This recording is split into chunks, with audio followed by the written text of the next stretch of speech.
아버지 하나님, 새날을 주시며 감사드립니다. 새날을 선물로 주셨사오니 저희들 모두가 창조적인 삶을 살아가게 하소서.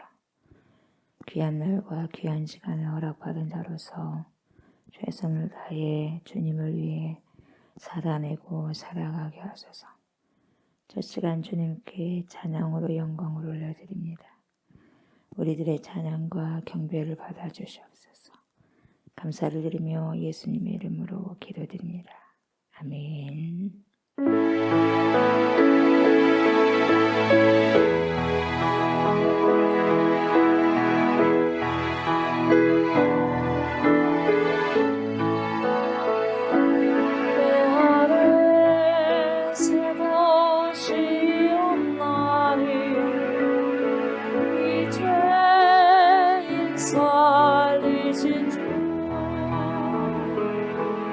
새롭게 된 이 비전을 주의 놀라운 권위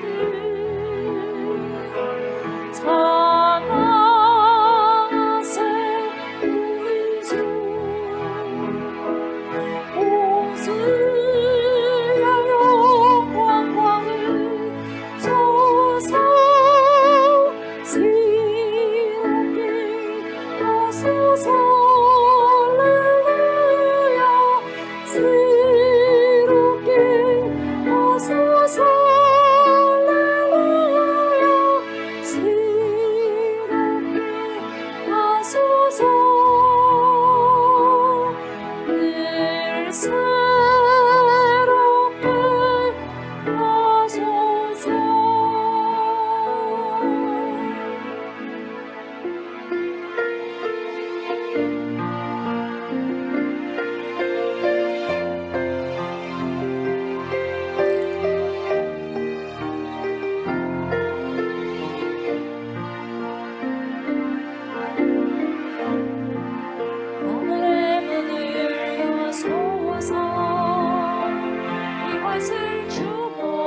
소서 주를 향한 노래도 꺼지지 않으니 하늘을 열고 보소서. 이곳에 임재하소서. 주님을 기다립니다. 기도의 향기가 하늘에 닿으니 주여 임재하여 주소서. 이곳에 오소서. 이곳에 앉으소서.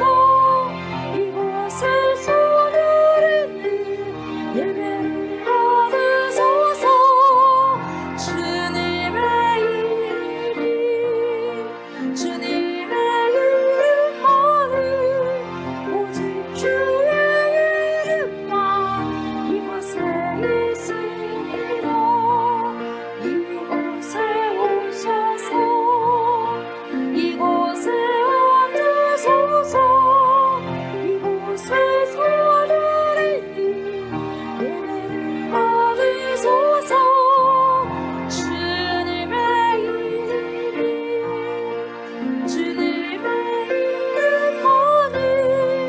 오직 주의 이름만 이곳에 있습니다.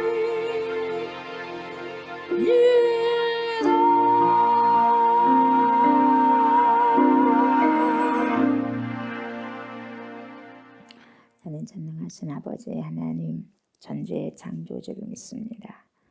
나는 그의 유일하신 아들 우리 주 예수 그리스도를 믿습니다.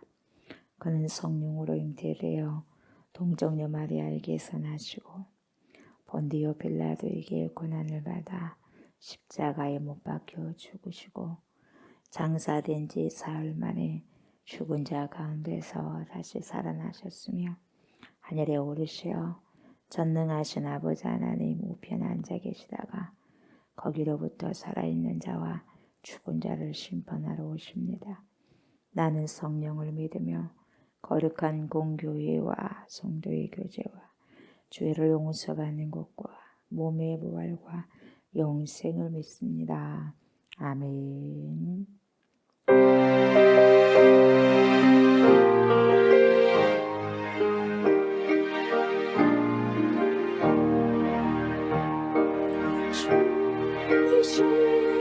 참포도 나무에 많은 참가지가 되어 좋은 열매 많은 열매 풍성히 맺으리 기도의 열매 믿음의 열매 주렁주렁 열어서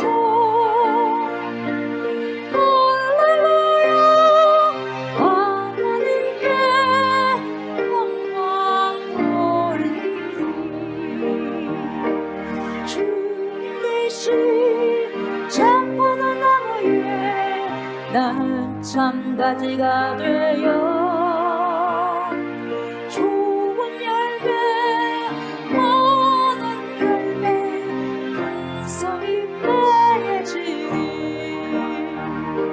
전도의 열매 사랑의 열매 주렁주렁 열어서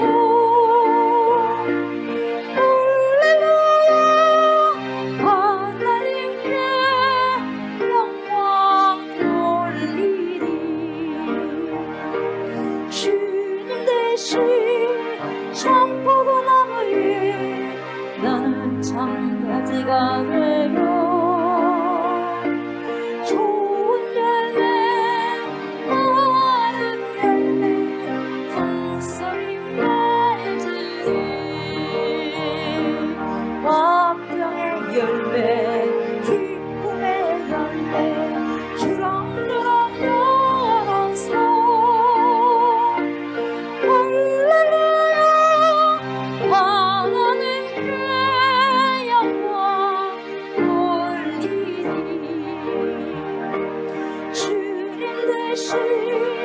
참보다 나무 위에 나는 참가지가 되어 좋은 열매 많은 열매 풍성히 맺으리 감사의 열매 축복의 열매 주렁주렁 열어서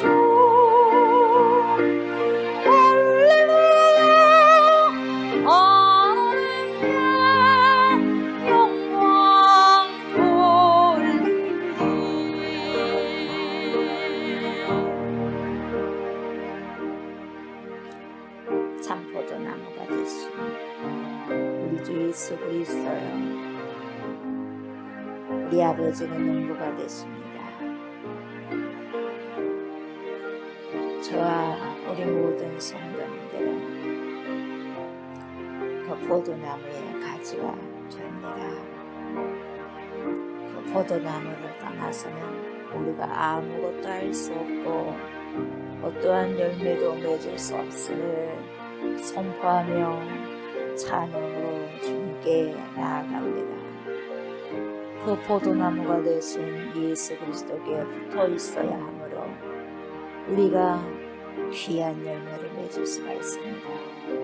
성령의 열매를 맺을 수가 있습니다. 기도의 열매요, 전도의 열매요, 축복의 열매요, 다양한 성령의 열매를 맺어 드릴 수가 있습니다. 그리스도께 붙어 있게 하소서. 참 포도나무가 되신 예수 그리스도께 붙어 있는 가지들이 되게 하여 주십시오. 그래서 순간순간 살아갈 때마다, 시간시간 살아갈 때마다 주님께 영광을 돌려드리며 살아갈 수 있게 하여 주시옵소서.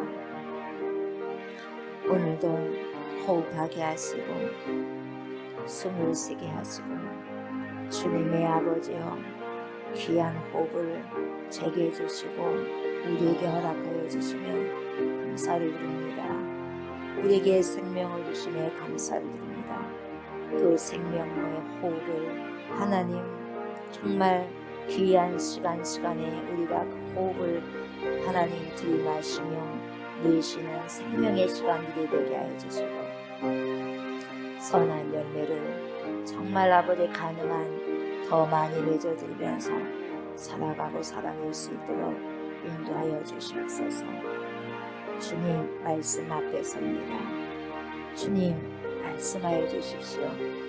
우리의 모든 허울들이 벗어지고 거품들이 하나님 꿰어지고 오직 진리가 되신 참 보배가 되신 우리 주 예수 그리스도 보화만 남기를 원합니다.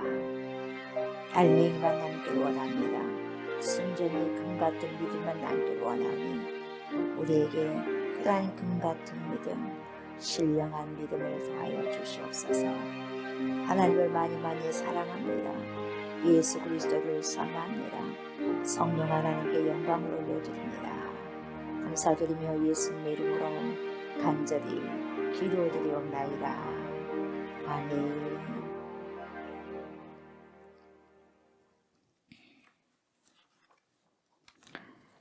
요한복음 봅니다. 요한복음 14장 28절부터 봅니다. 14장 28절부터 15장 7절까지. 요한복음 14장 28절부터 15장 7절까지 봅니다. 내가 갔다가 너희에게로 온다 하는 말을 너희가 들었나니 나를 사랑하였더라면 내가 아버지께로 감을 기뻐하였으리라. 아버지는 나보다 크심이라.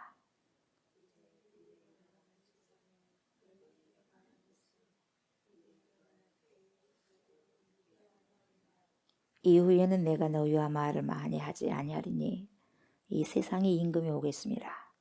그러나 그는 내게 관계할 것이 없으니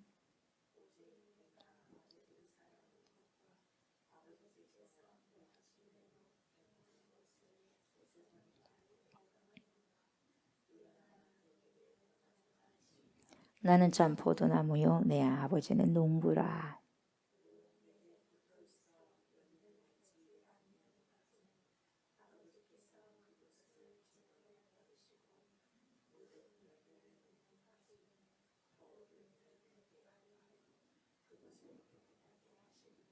너희는 내가 일러준 말로 이미 깨끗하여졌으니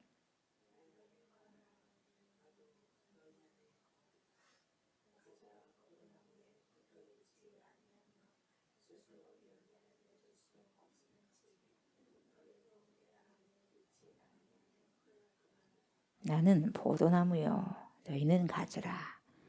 그가 내 안에 내가 그 안에 거하면 사람이 열매를 많이 맺나니 나를 떠나서는 너희가 아무것도 할 수 없음이라.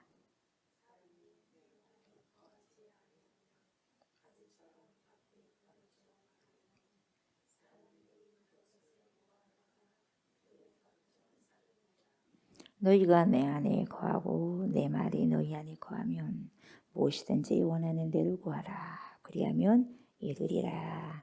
아멘.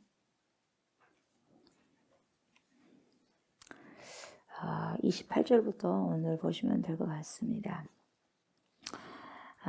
내가 갔다가 너희에게로 온다 하는 말을 너희가 들었나니 나를 사랑하였더라면 내가 아버지께로 감을 기뻐하였으리라. 아버지는 나보다 크심이라. 이렇게 우리 예수님께서 말씀하십니다. 우리 주님께서 갔다가 또 오신다고 그렇게 말씀하고 계시잖아요. 그죠? 가는 곳이 뭐겠어요? 가는 것이 뭡니까? 간다는 것은 예수님의 권한을 이야기합니다. 예수님의 순환. 뭘 지겠다는 거죠? 십자가를 지겠다는 거죠. 갑니다. 죽음이에요. 그 죽음은 하나님께 영광을 돌리는 것이라고 요한복음에는 그렇게 이야기한다고 말씀을 드렸어요. 그래서 영광을 돌리는 것이 뭐냐? 보내신 분이 그죠? 보내신 분이 사명을 주지 않습니까? 그럼 보냄받은 자가 그 사명을 다 완수하고 이제 돌아가는 게 영광이다 그랬죠. 그 영광을 이제 취하러 가시는 거죠. 순환이죠. 이게 간 거예요. 십자가로 가신 거고 또 온다 그러잖아요. 이 온다는 게 뭐예요? 이제 승리를 이야기하는 거죠. 승리, 부활하시고 승천하시고 이제 재림만 남았지 않습니까? 승리를 의미하죠. 너희가 내 말을 제대로 들었으며 그래 제대로 들었다면 아버지께로 내가 가는 것을 너희가 기쁘게 여겼을 것이다. 왜 그러냐면 요한복음에서 계속해서 방금도 말씀드렸지만 이게 영광이거든요. 영광이에요. 근데 지금 예수님께서 영광을 취한다는 것은 우리 사람들이 일반적으로 말하는 높임을 받는 거잖아요. 근데 그것이 아니에요. 요한복음에서는. 하나님의 뜻을 완성하고 돌아가시는 거거든요. 이게 영광이거든요. 근데 제자들이 바라보는 영광과 예수님께서 하시는 영광이 너무나 차이가 나고 안 맞기 때문에 제자들이 받아들일 수가 없고 쇼크 온 거죠. 쇼크. 그래서 뭐라고 대꾸도 하지 않는 거죠. 근데 이제 주님은 그렇게 말씀하시죠. 어찌 됐든지 듣든지 아니 듣든지 일단은 말씀을 던져봅니다. 이제 주님은 그때가 되었다 그 말이죠. 근데 그 길이 평안을 통해서 놓여진 길 아니죠. 그러잖아요. 고난을 통해 놓여진 길이에요. 그러니까 그게 장벽인 거예요. 이 장벽을 뭐예요? 뚫고 가셔야 돼요. 이 십자가를 뚫고 가셔야지 그 길을 갈 수가 있는 거예요. 싫잖아요. 십자가 힘들잖아요. 이 장벽이 있으면 놀래가지고 뭡니까? 다시 돌아올 수 있는 거거든요. 우리가 어떤 일을 당했을 때 너무 힘들다 보면 다시 돌아오는 경우가 있거든요. 근데 그것은 하나님께서 원하시는 게 아니라 뚫고 들어가는 것이 그게 하나님께서 원하시는 거단 말이죠. 장벽이 있는 거죠. 제자들은 그게 싫거든요. 그러나 하나님의 일은 뚫고 가야 될 그 장벽을. 그래서 그게 지금 고난을 통해 놓여진 길인데 이것을 지금 우리 주님은 너무나 잘 알고 계시죠. 그래서 이 고난을 뚫고 가야만 당도할 수 있는 길임을 안 거죠. 근데 이 제자들은요, 막혀있기 때문에 힘든 거죠. 마찬가지입니다. 우리가 신앙생활을 하다 보면 이런 장벽을 우리 주님이 그냥 다 한순간에 없애주셨으면 좋겠어요. 그래 안 그래? 힘드니까. 뛰어넘을 수 없고 힘드니까. 장벽이 없었으면 좋겠다. 힘들다. 좀 편하게 좀 살았으면 좋겠다. 그런 생각이 저와 여러분들 공통적인 생각일 거예요. 그런 생각을 우리는 할 수밖에 없어요. 그냥 가니까. 좀 더 어려운 길보다 쉬운 길을 가고 싶고 좀 더 좋지 못한 몸에 힘들고 고난되고 어떤 그런 길보다도 뭡니까 좀 좋고 즐겁고 그런 길을 좀 선호하지 않습니까? 이것이 솔직한 심정이죠. 진솔한 고백이고 그런데 우리 예수님은 이것을 지금 없애주신다고 그렇게 말하지 않습니다. 이것을 너희가 뚫고 가야 된다. 내가 먼저 이 큰 장벽을 뚫고 가지 않느냐 너희도 뚫고 가야 된다. 이걸 지금 보여주시고 계시는 거예요. 주님이 가지 않고 너희들 와라 그렇게 말씀하시지 않고 주님이 먼저 가시는 거예요. 큰 장벽 십자가의 장벽이 있지 않습니까? 그리고 우리에게 또 주어지는 그 십자가의 장벽이 있어요. 그것을 놓고 돌아가지 말고 힘들다고 해서 그냥 뒤돌아가지 말고 느턴하지 말고 뚫고 나가라는 거죠. 뚫고 나가. 이게요 신앙의 신비예요. 뚫고 나가면 힘들어. 힘든데 뚫고 나가면 거기에 뭡니까? 부활의 생명이 있다. 뚫고 나가면. 그래서 히브리서에서도 말씀을 하고 있죠. 12장 2절이죠. 히브리서. 믿음의 주여 또 온전하게 하시는 이인 예수를 바라보자. 그는 그 앞에 있는 기쁨을 위하여 십자가를 참았다 그랬어요. 참으사 부끄러움을 개의치 아니하시더니 하나님 보좌 우편에 앉으셨느니라. 그러니까 십자가를 예수님이 어째요? 참으셨어요. 십자가는 뭡니까? 수치거든요. 수치요. 수치를 당한 그것을 부끄럽게만 생각하지 않으셨어요. 그래서 하나님의 뜻이 당신을 통해서 예수 그리스도를 통해서 이루시기를 그냥 바라신 거죠. 그래서 하나님의 뜻이 이루어진 것이 내게 이루어진 것이 뭐냐? 수동으로 좀 표현되고 있어요. 수동. 내가 그러고 싶어서 아니라 그렇게 되어지는 거죠. 이게 수동이에요. 수동. 예를 들면 누가복음에 나오면 1장 1장 38절에 마리아가 보세요. 예수님의 어머니 마리아가 가브리엘 천사가 와서 말해주잖아요. 소식을 잉태하겠다고. 그러니까 뭐라고 말하냐면 주의 계집종입니다.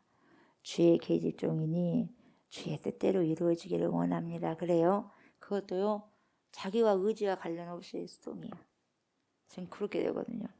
예수님의 십자가도 마찬가지예요. 그러면 수동. 그것도 억지로가 아니에요. 긍정적인 수동이거든요. 네. 그렇게. 그래서 21장을 보면 또 뒤에 볼 것인데 우리가 또 앞으로 볼 것이거든요. 예수님께서 디베라 바닷가에서 제자들과 함께 식탁을 나누신 후에 베드로에게 하신 말씀이 있어요. 베드로야, 네가 젊어서는 네가 가고 싶은 곳으로 간다. 가고 싶으면 네가 마음대로 갈 것이다. 그러나 이제는 네가 가기를 원하지 않는 곳으로, 네가 원하지 않지만 원하지 않는 곳으로 가게 될 것이다. 그래요. 이게요, 이것 또한 수동이에요. 근데 억지로가 아니에요. 억지로가 아니라 내가 원하는 건 아니지만 어쩔 수 없이 죽지 못해서 하는 것이 아니라 기쁨으로 받아들이는 수동. 기쁨으로 하나님 뜻에 맞춰서 가겠다는 거죠. 그래서 주님의 뜻이 나를 통해서 나타나기를 바란다는 거죠. 그래서 이것이 뭐냐, 히브리서가 말하는 것처럼 오늘 2장 2절 십자가를 참았어요. 십자가를 힘들지만 참았어. 참으사 이 부끄러움까지도 개의치 아니하시고, 결국 여러분 그 부끄러움을 개의치 아니하시고 뚫고 들어간 게 있어요. 뚫고 들어가셨어요. 뚫고 들어가신 다음에 결론이 어떻게 되느냐, 하나님 보좌에 우편 앉았은 거예요. 하나님 보좌 우편 앉으셨어요. 세상 모든 만물을 심판하는 자리가 그 자리죠.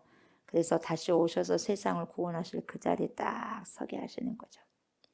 그래서 여기 십자가에 뭐가 있어요? 신비, 미스터리예요. 미스터리, 신비가 있는 거죠. 오늘 본문 28절이 바로 그 신비다 이 말이에요. 내가 갔다가 온다는 거죠. 내가 갔다가 너희에게로 온다. 그 말씀이 이런 의미를 갖고 있어요. 그러시면서 뭐라고 말씀하시냐면 아버지는 나보다 커야 그 말이에요. 나보다 아버지가 더 훨씬 크셔. 상당한 신뢰입니다. 아버지 하나님에 대한 신뢰죠. 그러니까 내가 간 거 너희들 그렇게 막 힘들어할 필요가 없다 이 말이야. 아버지가 더 큰 뜻을 갖고 계신다 이 말이야. 나보다 더 크시다 이렇게 인정하죠. 이게 뭐예요? 믿음입니다. 이게 믿음. 내 아버지가 나보다 크시다 이걸 인정하는 것이 믿음이에요. 여러분 우리 예수님은요 하나님 아버지를 그대로 인정하신 거예요. 그대로 믿으신 거예요. 이런 믿음으로 우리도 하나님을 인정해야 된다 이 말이죠. 우리 이 믿음으로 예수 그리스도를 믿어야 돼요. 예수님의 믿음을 가지고 예수님이 아버지 하나님을 믿으신 것처럼 우리 또한 예수 그리스도를 믿어야 된다 이 말이죠.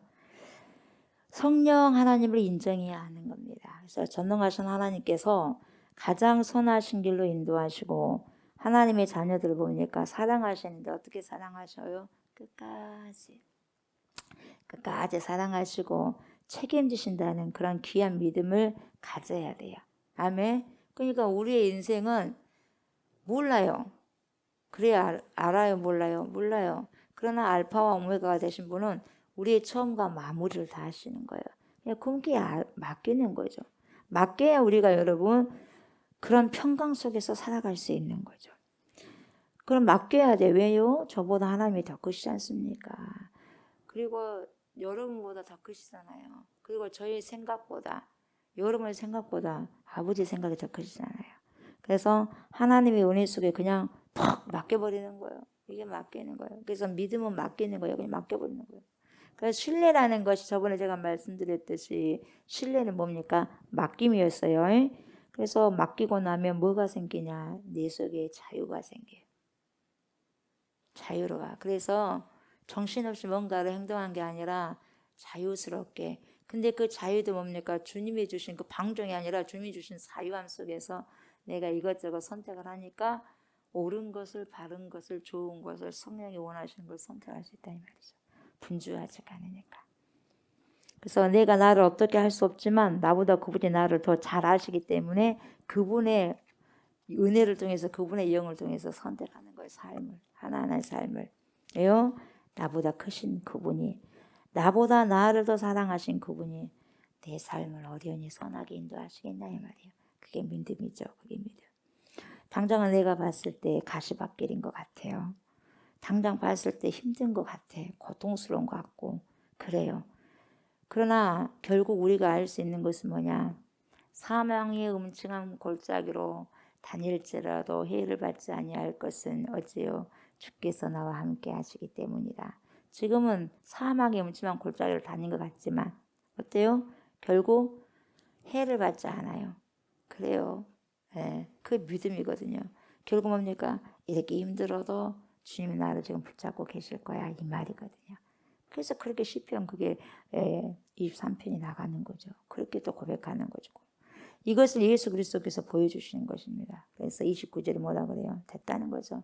이제 이 일이 일어나기 전에 너희에게 말한 것은 이 일이 일어날 때 너희가 그대로 믿게 하기 위해서니까 너희들이 지금 안 믿어주고 지금 내가 하는 말이 뭔 말인 줄 몰라도 듣고는 있어 봐라.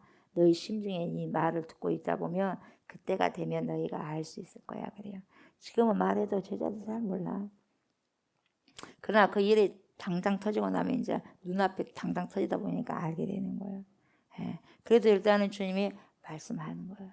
우리가 지금 여러분 말씀을 선포해도 잘 몰라.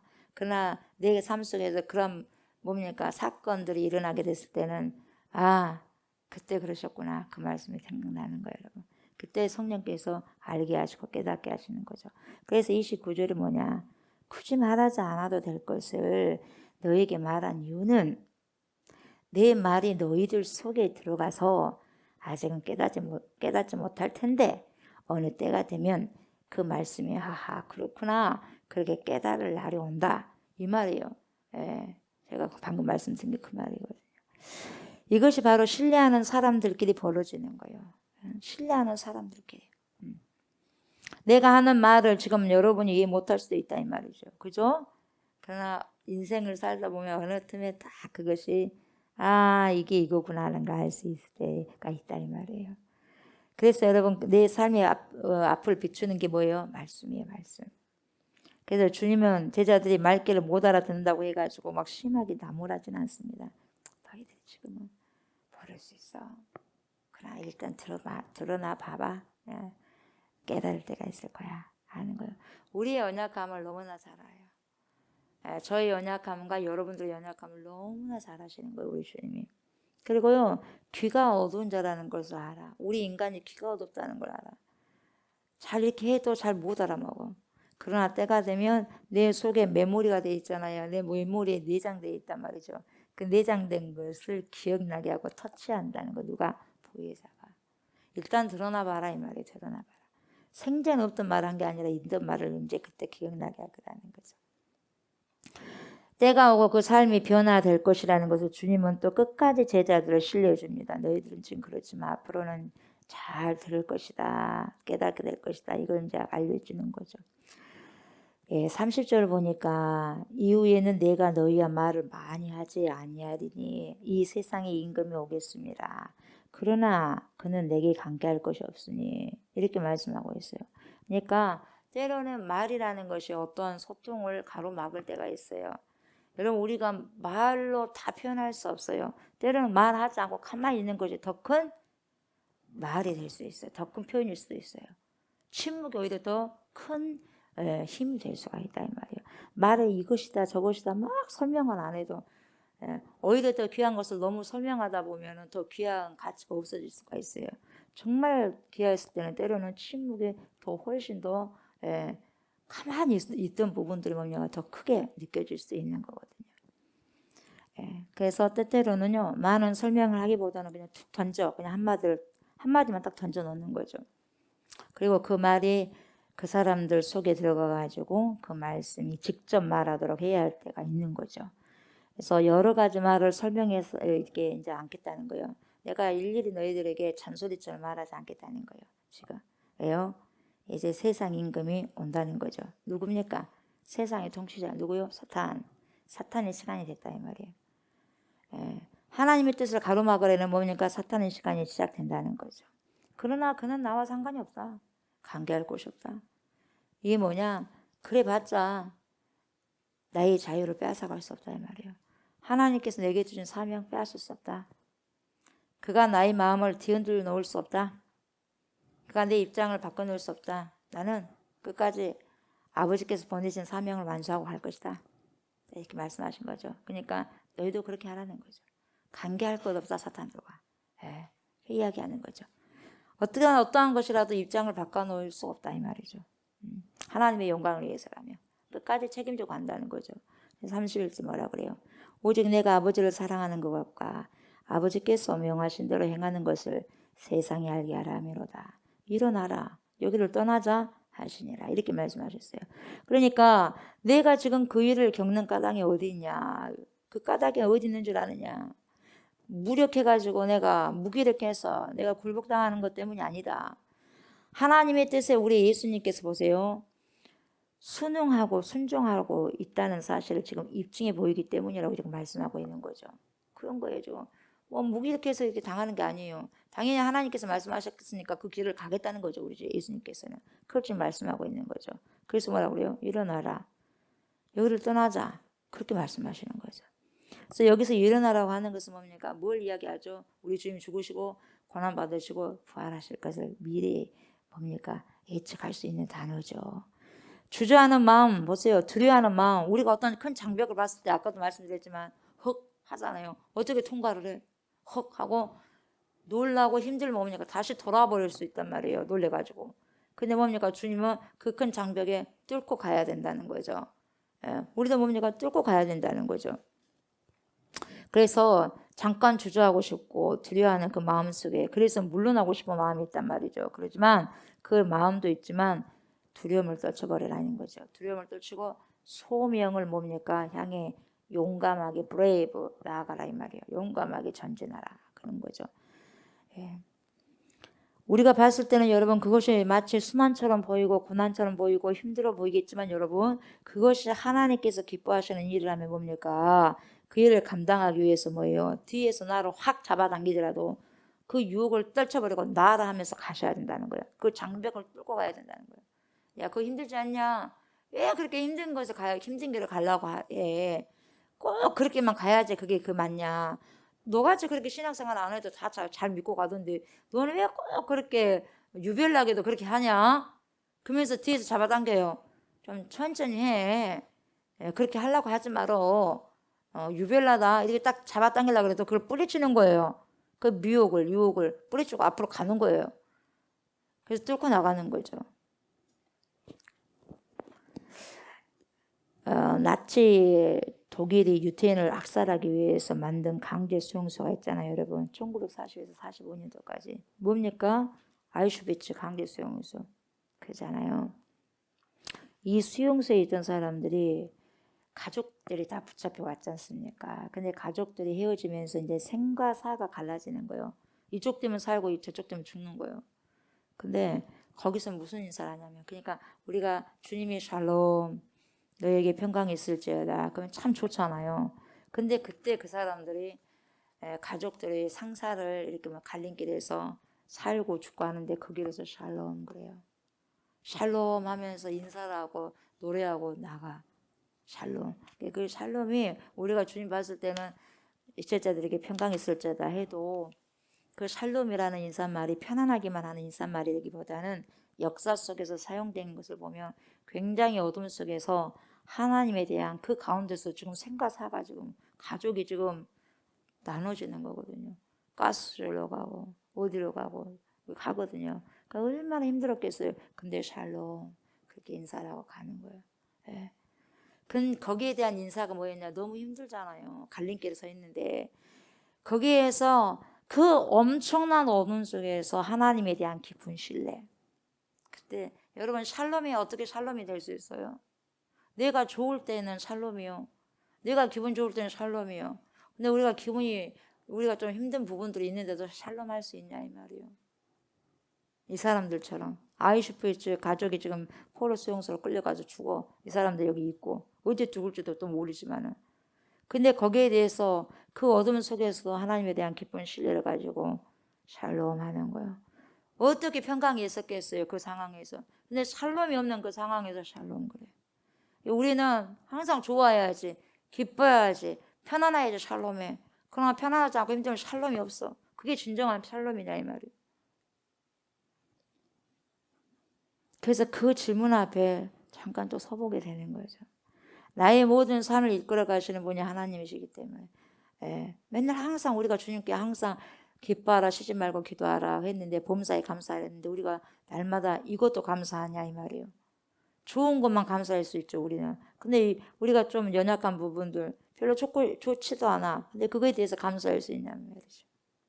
그래서 진정한 감사는 그럴 때도 감사돼야지 진정한 감사다 이 말이죠. 그래서 모든 삶을 이끌어 가시는 분이 하나님이시기 때문에 그 하나님이 크심 앞에 그냥 나를 맡길 때 내 마음속에 그때 뭐가 임해요? 샬롬이 임한다는 거예요. 진정한 샬롬.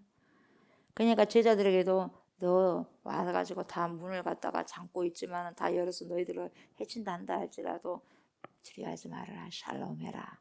주님이 그러잖아요. 근데 뭐 진정한 성령이 와서 하니까 자기들을 죽인다 해도 몸이 핍박한다 해도요. 샬롬이 임하잖아요. 제자들에게도. 그러니까 나오지 않습니까?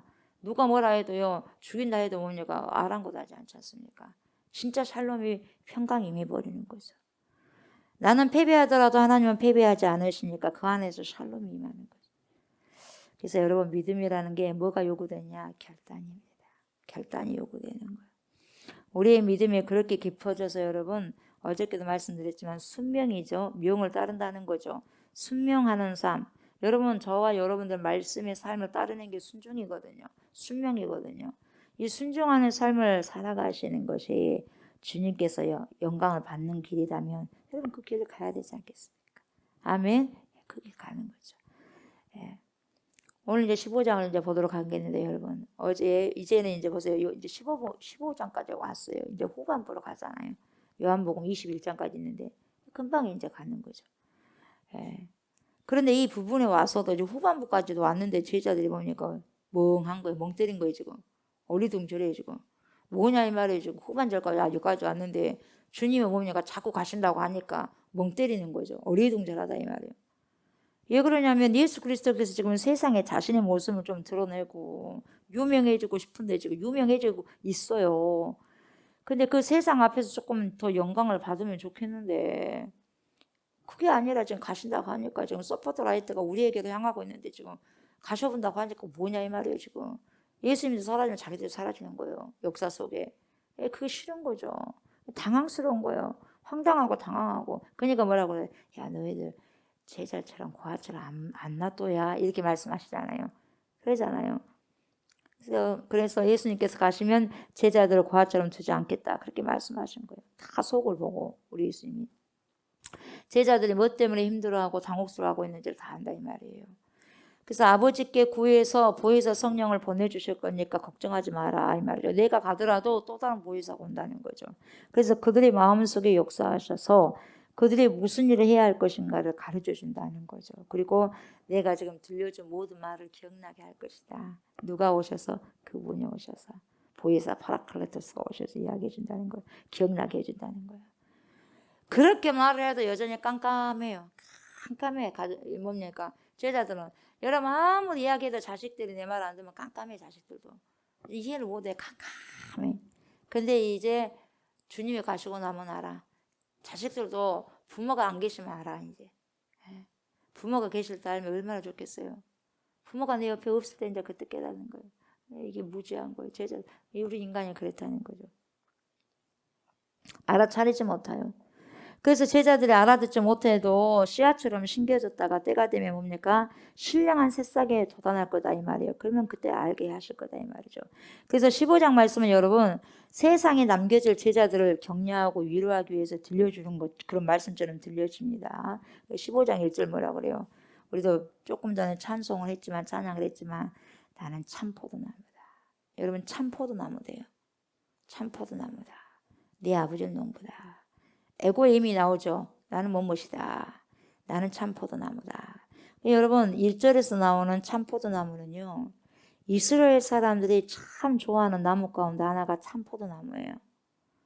이스라엘 사람들에게 정말 좋은 나무 하면 떠오르는 것이 뭐냐? 올리브 나무예요. 올리브 나무고 무화과 나무고 포도나무예요. 그런 게 있어요. 그래서 이 지중해성 이 기후에 굉장히 잘 자라는 그러한 과목들이죠. 그래서 이스라엘에서 포도 농사라고 하는 것은 정말 중요하잖아요. 그죠? 예, 물이 잘 안 나는 곳에 굉장히 중요합니다. 그런데 여기서 보니까 참 포도나무예요. 굉장히 중요한 거예요. 참 포도나무. 그래서 이 참 포도나무는 여러분 어디에서 보냐면은 나오냐면 이사야 5장에 나와요. 이사야 5장을 보면 하나님께서 이스라엘 백성들 때문에 탄식하는 장면이 나옵니다.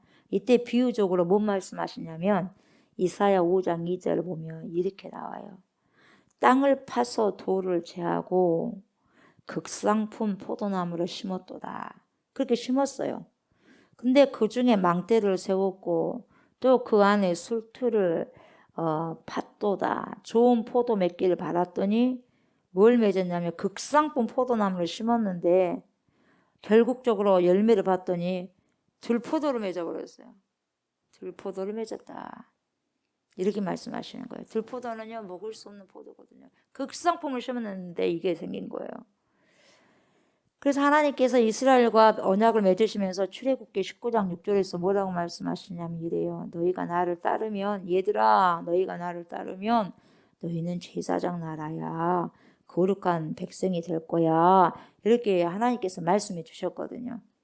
그러면 나는 너희 중에 행하여 너희의 하나님이 되고 너희는 내 백성이 될 거야. 이렇게 또 레위기 26장 12절에서 말씀하십니다. 얼마나 영광스러운 초대입니까? 우리가 하나님의 백성으로 그렇게 하나님이 심으셨지 않습니까? 그렇게 여러분 극상품 포도나무로 심었는데 이게 뭡니까? 그 뜻이거든요. 이스라엘이 하나님의 언약 백성이 되었다는 게 뭐냐면 극상품 포도나무를 심었다는 뜻이에요.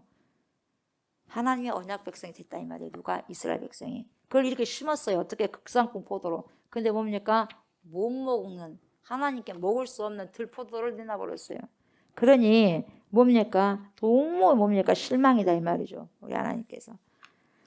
그 언약의 당사자인 이스라엘은 극상품의 열매를 맺지 못했어. 먹지도 못할 들포도를 맺어놨다는 거죠. 결국 들포도를 맺었다는 거 뭐냐? 여러분 하나님과 분리되었다는 거죠. 이게 뭐냐? 하나님과 분리되어 버리니까 먹을 수 없는 포도가 되어버린 거예요. 그래서 여러분 하나님과 분리는 곧 뭐냐? 우상숭배로 나타나는 거예요. 하나님과 딱 분리된다 그러면 우상숭배로 바로 나타나게 되는 거죠. 그래서 우리가 우상숭배라고 말하면 여러분 흔히 어떤 우상들 어떤 상을 생각하게 되거든요. 돌로 만드는 뭐 돌상이라든가 나무로 만드는 뭐 나무상이라든가 목상 같은 거, 나무 조각상 같은 거 이런 것들을 자주 생각할 수 있어요. 그런데 여러분이 우상이라는 것은 이런 의미로만 만들어진 것만이 아니라 형상만이 아니라 여러분 하나님이 아닌데 우리 마음 센터의 중심을 자리 잡고 있고 차지하고 앉아 있는 것들 다 우상이에요. 다 그게 우상. 그러니까 내 마음의 중심을 차지하고 앉아 나를 지배하는 것이 뭐예요? 우상이에요. 근데 지금 이스라엘 사람들은요 야훼 여호와 하나님이 아닌 다른 예를 들면 바알이라든지 이 바알의 짝인 아세라라든지 이 아세라의 여신 아세라라든지 또 이렇게 그릇된 종교를 숭상하기 시작했다 이 말이죠.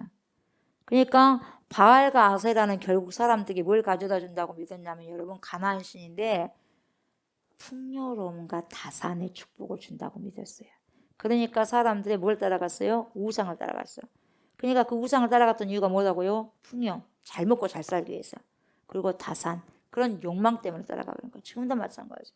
우리가 예수님을 믿고 하나님을 믿는다고 하는데 믿어요. 안 믿은 거 아니에요. 믿는데 내 센터에 다른 것을 갖고 있다 이 말이에요. 왜요? 잘 먹고 잘 살라고. 예. 그때나 지금이나 똑같아. 풍요롭게 살기 위해서. 다산의 욕심을 갖고 있기 위해서. 예, 보여지는 물질적인 욕망. 그런데 하나님도 우리에게 풍요로움과 다산을 주셔요. 그렇지만 하나님이 우리에게 원하는 것은 뭐냐? 너 혼자 배불러서는 안 돼 이 말이거든요. 너 혼자 배불러서 먹고 잘 먹고 너 배만 두드러라고 잘 먹고 잘 살아가는 것이 아니야. 이렇게 하시거든요 주님께서. 그래서 내가 가지고 있는 복을 다른 사람들에게 나누어주는 삶을 살아가는 거예요. 그것만 꼭 갖고 있지 말라는 거예요. 네만 잘 먹고 잘 살라고 하지 말라 이 말이죠. 내가 가지고 있는 복을 다른 사람들에게도 나누어주는 삶을 살아가는 것이 주님의 말씀이거든요. 이것이 사람들에게 요구되는 삶인데, 그런데 보세요. 수많은 사람들이 뭐 어떻게 합니까? 뭐예요? 풍요와 다시는 원하지만 여러분, 하나님께서 원하시는 것을요, 나는 더 풍요로워지고 더 많은 것을 갖고 싶어. 근데 하나님께서 원하시는 것을 살려고 안 해. 왜? 살려고 하면 어렵거든요. 예. 왜요? 아깝거든요. 나누기가. 그래서 내 욕망의 그릇이 다 채워지길 바라기 때문에 나누기 싫고, 예, 하기 싫다는 거예요. 근데 보세요. 나의 욕망의 그릇이라는 것은 여러분, 채우고 싶어도 안 채워집니다. 내가 아무리 채우려고 해도 채워지지 않는 게 나의 욕망입니다, 여러분. 채워지고 나면 또 뭡니까? 다른 욕망이 계속해서 발생하게 돼 있어요. 절대 채울 수가 없어요, 여러분. 하나님께서 원하시는 것이 뭐냐면, 보세요. 하나님이 불러가지고 그들이 하나님을 사랑하고 이웃을 사랑하는 사람이 되도록 만들고 싶거든요. 이것이 바로 참 포도나무를 심으신 이유거든요. 근데 보세요. 그들이 맺은 포도가 뭡니까? 들포도였어. 결국 뭐냐? 너희가 나를 떠난 결과적으로 이 먹지도 못할 들포도를 내었다. 그리고 뭐예요? 결과적으로 들포도를 냈던 것이 뭐예요? 우상숭배였다. 너희들이 나를 너희들 센터에 놔두지 않았어.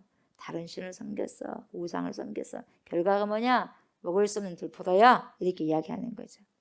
우리 인생에 있어서 하나님께서 극상품으로 여러분 예수 그리스도를 뭡니까? 우리에게 주셨지 않습니까? 그래서 영원한 삶을 살아갈 수 있는 영생의 삶, 구원의 삶을 주셨는데 우리는 여러분 들포도를 내놓으면 안 된다는 거예요. 세상적인 것을 내놓으면 하나님이 먹을 수 없는 걸 내놓으면 안 된다는 거예요.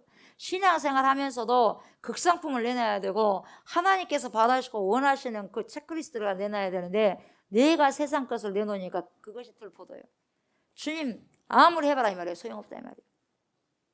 주님께서 원하시는 것을 뭡니까? 내놔야 되는 거거든요. 그래서 이사야는 그 현상을 뭐라고 말하냐면 이렇게 말해요. 이사야 5장 8절에 가옥에 가옥을 이으며 집에 집을 잇는 거죠. 가옥에 가옥을 이으며 전토에 전토를 더하여 빈틈이 없도록 하고 이 땅 가운데서 홀로 거주하려 하는 자들은 화 있을진저. 혼자 살라고 발버둥치는 거예요. 내 것도 내 것, 네 것도 내 것 하면서 내 집을 지었는데 여러분 내 집을 짓고 나니까 옆집 것이 더 좋아 보이더라 이 말이에요. 그래서 옆집까지도 방법을 써가지고 내쫓아버려. 그래가지고 내가 다 차지해버린다는 거예요. 이 말이 지금 그 말이에요. 그냥 더불어서 살아가려고 해야 되는데 땅 가운데서 혼자 사는 것처럼 하더라 이 말이에요. 기가 막힌 욕망에 대한 진술이에요. 이것도 내 거, 저거 보니까 더 좋아 보이네. 그거 다 뺏어버려 그냥. 다 뺏어버려. 결국 뭡니까? 그런 삶을 들포도를 맺는 삶이라고 말하는 거죠. 자기만 생각하는 삶, 이기적인 삶, 들포도 맺는 거죠. 그러니까 저와 여러분들을 불러주신 까닭이 뭐냐? 들포도를 맺으라고 하는 게 아니라 말이요. 뭔 포도? 좋은 포도를 맺으라고 불러주신 거죠. 아멘. 우리가 여러분 우리가 포도를 사 먹을 때도 여러분 뭔 포도를 사 먹어요? 알차게 알갱이가 들어있는 것이 먹음직스럽고 좋잖아요. 여러분 중간에 꽃이 피어가지고요 중간에 떨어지고 듬성듬성하게 열매를 맺는 포도가 있어요. 그러니까 꽉 차지 않았어. 듬성듬성하게. 이 포도를 뭐라고 말하냐면은 여러분 너슬포도라고 그래요. 너슬포도. 네. 알맹이 숫자가 적어가지고 상품 가치가 떨어지는 포도. 알차지 않고 듬성듬성 알맹이가 달려있는 것을 말해요. 볼품이 없어요. 이것을 참 포도나무를 심었는데 맺은 것이 뭡니까? 너슬포도예요. 좋겠습니까? 꽉꽉 찬 열매를 원하는데 저와 여러분들의 열매가 너슬포도가 되지 않기를 주의 이름으로 축복합니다. 꽉 찬 알맹이가 꽉 찬 성령의 열매가 꽉 찬 저와 여러분들이 되었으면 좋겠어요. 아멘. 볼품이 없는 것이 아니라 하나님께서 우리를 당신 백성으로 삼아주셔서 정말 많이 기대하셨을 터인데 우리도 너슬포도가 아닌지 여러분 돌아보는 것도 굉장히 중요하다고 봐요. 예. 하나님이 바라시는 삶이라고 하는 것은 뭡니까? 풍요와 다산을 누리면서 사는 것보다는 뭡니까? 어떻게 살아가야 되냐 이 말이에요. 무조건 많은 것을 가지려고 하지 마라 이 말이에요. 나누려고 해야죠. 하나님이 정말 기뻐하는 것은 뭐냐? 무조건 많은 것을 사는 게 아니라 공의와 정의를 행하면서 사는 거예요. 내 것이 좀 있냐? 나눠라. 힘들어하는 사람 있느냐? 그냥 보고 그냥 지나치지 마라 이 말이에요. 손 내밀어라. 그러니까 지켜야 할 것은 뭐냐? 지키라는 거죠. 그리고 그 사람이 살 권리를 내가 침해하지 않는 게 중요해. 그 사람 좋은 거 있으면 그냥 놔둬라 이 말이에요. 왜 그걸 꼭 네가 가져야 되냐 이 말이에요. 예. 그 사람 살 수 있는 권리도 침해하지 말아라 이 말이죠. 예. 나보다 더 약한 사람의 것을 빼앗지 말아라 이 말이요. 그가 살 권리를 침해하는 것은 정말 나쁜 행동이니까 그렇게 하지 말라 말이요. 그래서 우리는 참 포도나무로 심겨진 사람들 어떻게 살아야 되느냐? 오히려 이렇게 약한 자들을 보호해라 이 말이죠. 보호하고 이들도 살 권리를 인정해주고 더불어서 살아가는 것이 중요하다. 이게 뭡니까? 우리에게 극상품처럼 살아가는 삶을 그렇게 살아가라는 거죠. 이것이 뭡니까? 바로 공의입니다. 공의가 뭡니까? ጼ다카. 들어보셨죠? ጼ다카. 이 미슈파트, 정의와 ጼ다카, 이 공의를 이야기할 때, 정의와 공의를 이야기할 때 하나는 우리가 보세요. 법적으로 지켜나갈 것은 지켜나가야 된다 이 말이에요.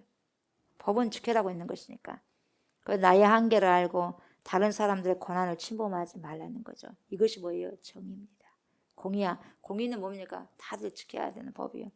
그리고 뭡니까? 정의. 남의 것 함부로 침범하지 말라는 거예요. 인정해 달라는 거죠. 공의라고 하는 것은 하나님이 보시기에 어려움을 겪는 사람을 그렇지 않는 사람들을 함께 돌봐줌으로 인생의 파트너로 삼고 그렇게 가라는 거죠. 아멘. 그래서 하나님이 원하시는 삶, 그러한 삶입니다. 저와 여러분들이 오늘 말씀을 통해서도 이렇게 하나님께서 원하시는 공의롭고 정의로운 삶을 오늘도 살아가시고 살아내시는 축복의 사람들 다 되었으면 좋겠습니다. 아멘. 감사합니다. 아버지 하나님. 하나님의 진리의 말씀 오늘 거울 삼게 하시고 하나님 참 포도나무가 되신 예수 그리스도의 그 인격 앞에서 그리고 그 인 크라이스토스 예수 그리스도 안에서 사는 삶이 어떠한 삶인가를 우리 예수님이 100% 하나님 아버지를 믿으면서 신뢰하면서 맡기면서 살아내셨던 것처럼 저희들도 하나님 예수 그리스도를 그렇게 100% 믿고 신뢰하면서 맡기면서 살아가고 살아내기를 원합니다. 공의와 정의를 오늘도 행하면서 극상품을 우리에게 아버지시여 우리를 극상품으로 삼으셔서 심으셨사오니 하나님 좋은 열매를 맺을 수 있는 그러한 아버지시여 하나님께서 바라시고 소망하는 그러한 사람들, 그러한 제자들, 그러한 성도들, 그러한 백성들 되게 하여 주옵소서. 감사드립니다. 예수님의 이름으로 기도드립니다. 아멘. 하늘에 계신 우리 아버지여 이름이 거룩히 여김을 받으시오며 나라가 임하시오며 뜻이 하늘에서 이루어진 것 같이 땅에서도 이루어지이다. 오늘 우리에게 일용할 양식을 주시옵고 우리가 우리에게 죄진 자를 사하여 준 것 같이 우리 죄를 사하여 주시옵고 우리를 시험에 들게 하지 마시옵고 다만 악에서 구하시옵소서. 나라와 권세와 영광이 아버지께 영원히 있사옵나이다. 아멘.